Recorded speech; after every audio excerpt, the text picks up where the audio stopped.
Hey guys, welcome back to Ashley's Homestead Adventures, and today we are outside working until the rain comes.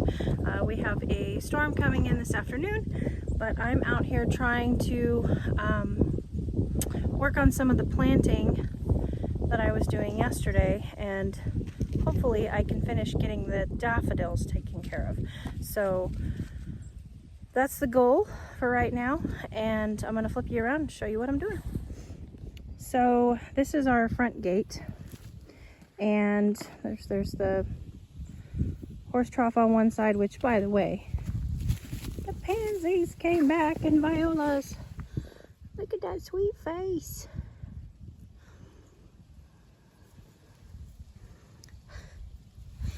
I don't know, it just brings me so much joy. And yes, the pliers are still in the bed. Maybe I'll remember to take them out today. So here's one water trough, and here's the other. This side's doing a little bit better. Ooh, Bossa Buck, get your butt in the yard. That was a big thunder boom. So my goal is these daffodils that I have were given to me, and they were dug out of somebody else's yard, and so they're not like big, tall, cut flower garden daffodils. They're just sweet, beautiful daffodils that some sweet, beautiful person gave me. So I do want to line my driveway with bulb things, daffodils, tulips, irises. So we're just going to go ahead and get started on that. And what I've done is I have weedy whacked, and you can tell the difference between that side and this side. And then I've blown the leaves off of it, and all I'm going to do to help these daffodils naturalize is I'm just going to put down some compost and plant them in the compost and let them do their thing. They can, work their roots through the Bermuda grass as the summer goes on, and I'm not worried about establishing this as a flower bed. I want it to look natural when you pull into the driveway, so I'm not worried about taking any of the Bermuda grass out. I'm just going to put the daffodils in, basically. So, hey, get out of my compost. That stuff is not free. Oy, I don't know why compost tastes so good to dogs. It's not free, Bee. Okay? So, let's see. So here is one pile of them. I separated these out yesterday. They were in big clumps that somebody dug out of their yard. So here is what I have. One pile. And then down here at the tractor is another pile, and also where I put the first little round of them. I put the first little round in a old, feed trough, water trough thing. It's got holes in it, so it can't really hold water, and it was free. It came with the property, so I put some daffs in it. So as you can see, there's compost in the bucket of my tractor, and then there's another little pile of daffs there. So I'm gonna go ahead and take this over to the entrance of the driveway and start shoveling out some compost and getting some daffs in the ground.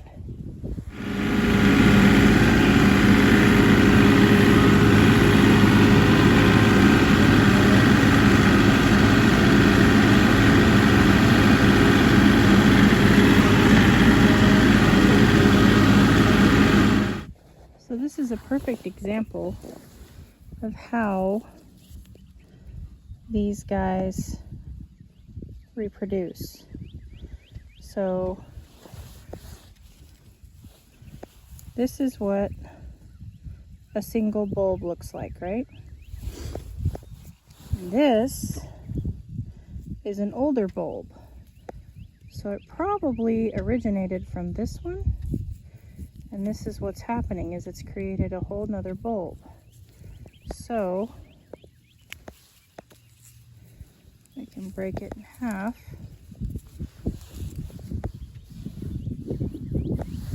Just like that. And I have two bulbs. So that is how they reproduce. Get in the yard. Get in the yard. Thank you.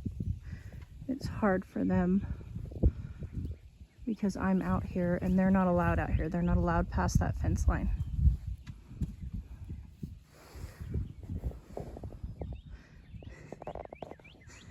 Anywho, here's where we're at. Getting them planted. Okay. They are all in on, it'll be the left side of the driveways as people pull in. And I did switch to topsoil because these are, you know, they're native daffodils.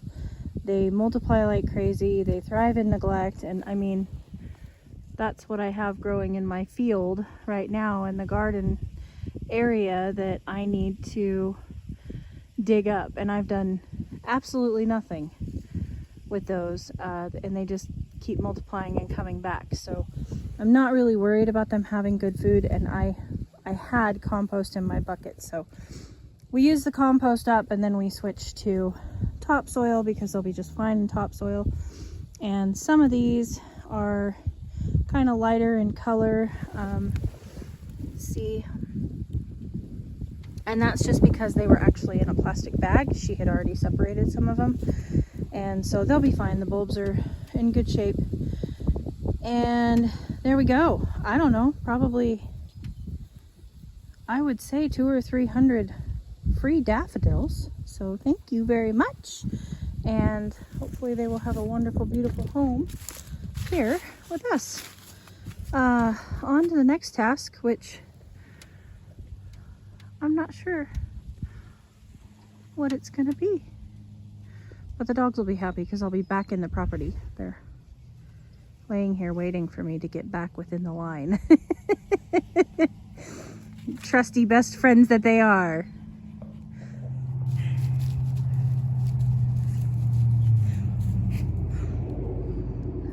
So we inherited this decoy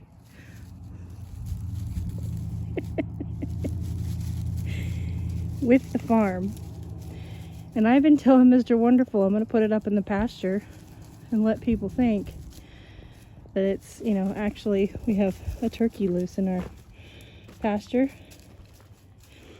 and I just put it out. And Vasa does not know what to think of it. What is that, Bee? What is that? So it's the next day, and yesterday we got the daffs done, and then today I had nail trim appointments, and now we are moving on to strawberries. I just got the barn all clean and everybody's fed, and we're moving on to strawberries, I think. But I just had to show you that. I just put that out, and I'm gonna see what Mr. Wonderful does, because I didn't tell him I was putting it out there. Okay, so this is what I got. These are strawberries, and in here there is 25 Eversweet strawberries, and these are from Gouneys Seed, Gouneys.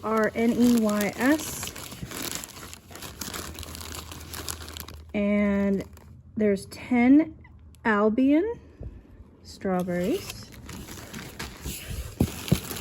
There is 25 Strawberry Jewel and 25 Early Glow. So the plan for right now is I'm going to fill up all of these, and I'm going to set them on the railing on the deck so that we can stop by and snag a strawberry on our way by. And then the rest of them are going to go, I believe, in those big totes. So they could go in those big totes. Potentially I could put them in the mineral lick barrels, but I'm trying to save all those for potatoes until the potatoes are done. And or they could go in the front bed, which I need to clean. So right now we're going to start with these. We're going to get some strawberries in these. I got to go get some dirt, get them filled up, and get them where they need to go. Okay, last one.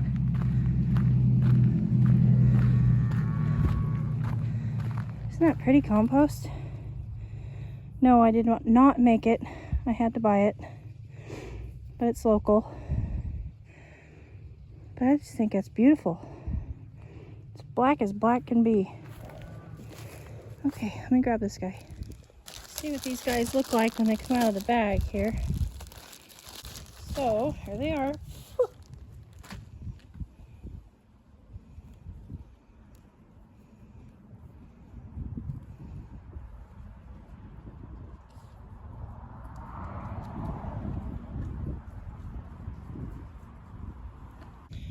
So, the fuzzy part is your roots.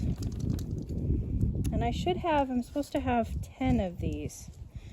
And you can see the little growth points there. And then the fuzzy part is your root system. So you are actually going to plant this part just below the surface.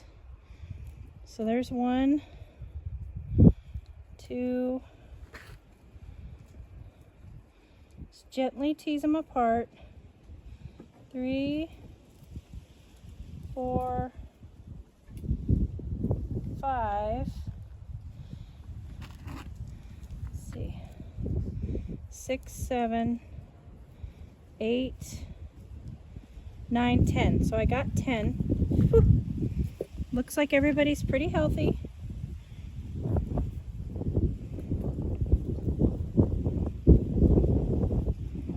So basically, I'm just going to make a nice big hole, and I'm going to stuff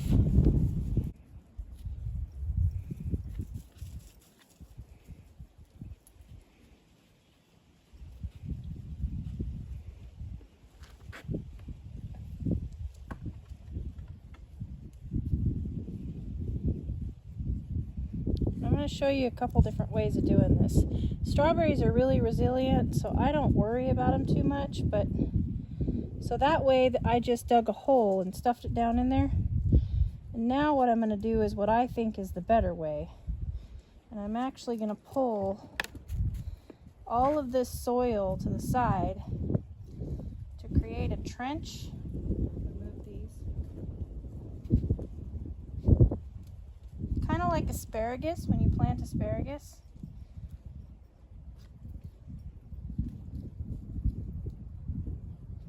And that way I can spread out these roots a little bit. So I'll do one there.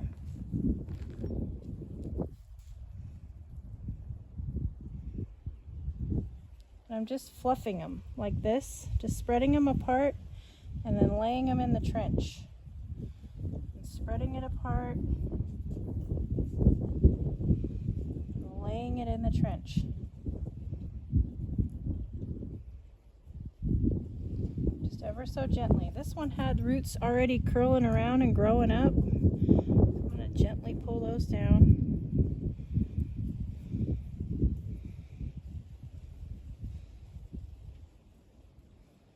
Spread them apart and lay them in the trench. So this is now what I have. I've got these guys all laid in this trench here, right? You see that? And then I'm just going to go through, make sure I don't cover it up completely. Too terribly bad, but just barely wee poking out. See, just wee poking out.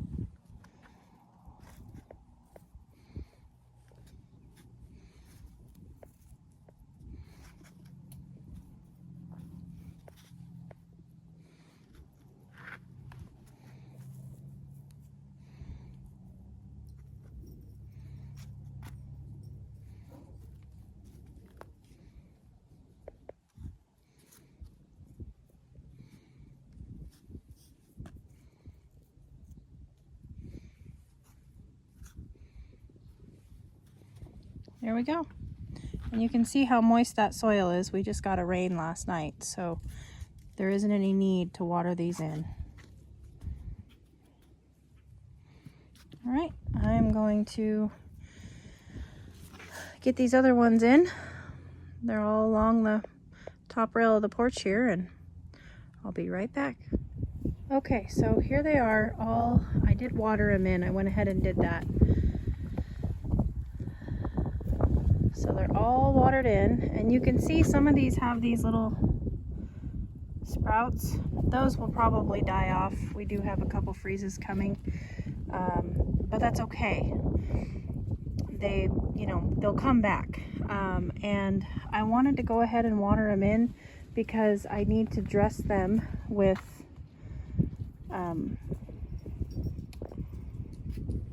mulch. So here they all are. Got my bag on the way by.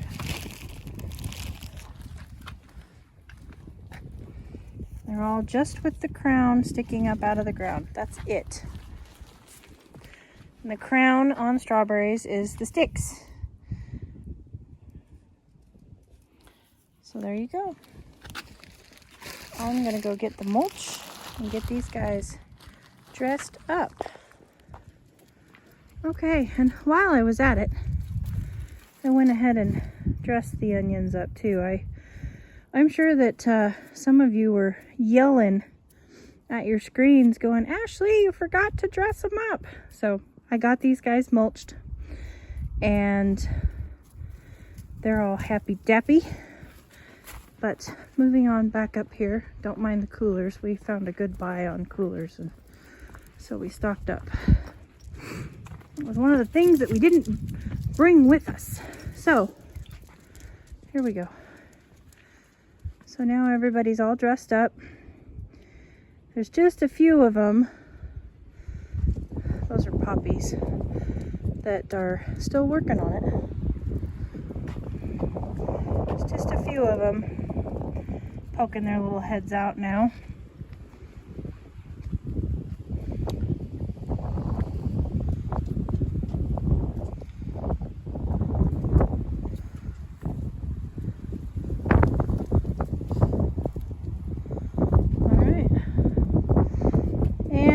You know, I've been talking to you guys about these pots that I put all those bulbs in. I apologize for the wind. And I thought maybe they didn't have time to stratify because they just weren't coming up. I mean, all of these pots on my porch just weren't coming up. Look. Look at that little guy. Yep. He's popping his little head up. So maybe we have hope yet of some of these guys popping their heads up, but nobody else. My poor prolific kiwi got zapped again in a cold spell. He was doing so good, and I was on vacation, so I didn't get him inside, but hopefully he'll spring back again. Poor guy. And I think that will be it for today, you guys. So thank you so much for hanging out with me yesterday and today. I so appreciate you coming along. I hope you had a beautiful day, and I will catch you on the next one. Yours truly.